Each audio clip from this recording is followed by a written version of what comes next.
เสาร์เนาะวันนี้เราจะพาทุกคนมาเกี่ยวเขาเนาะเดี๋ยวเราจะพาไปเอาจักรเนาะจักรเกี่ยวเขานี่คืออุปกรณ์ที่เราจะใส่เกี่ยวเนาะ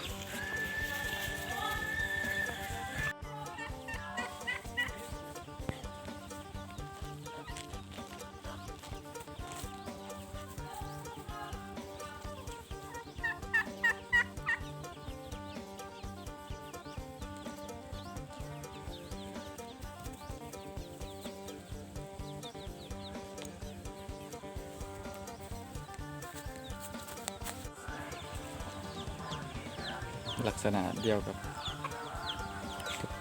จักรตัดหญ้าเลยเนาะเพียงแต่เพิ่นมาดัดแปลงซื่อๆเนาะ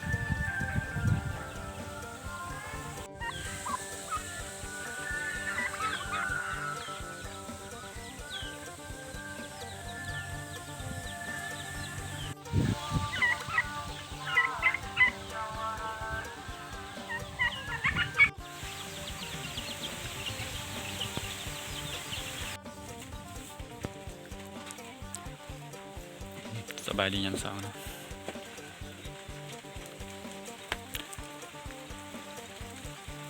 เราสิได้เกี่ยวเขาก็บ่ได้เกี่ยวนะมันเนื่องจากพายุเขาเนาะ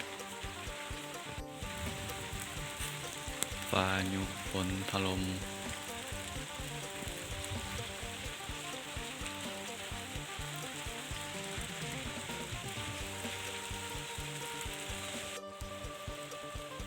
ฝนตกแล้วเนาะ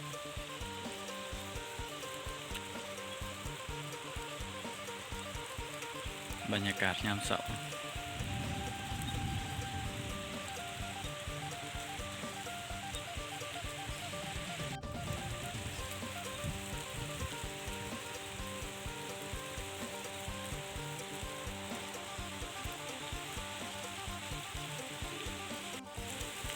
เบื้องนี้บ่ทันสุก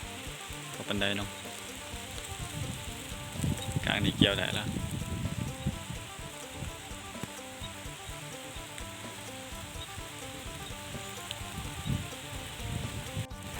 กลับไปก่อนบัดนี้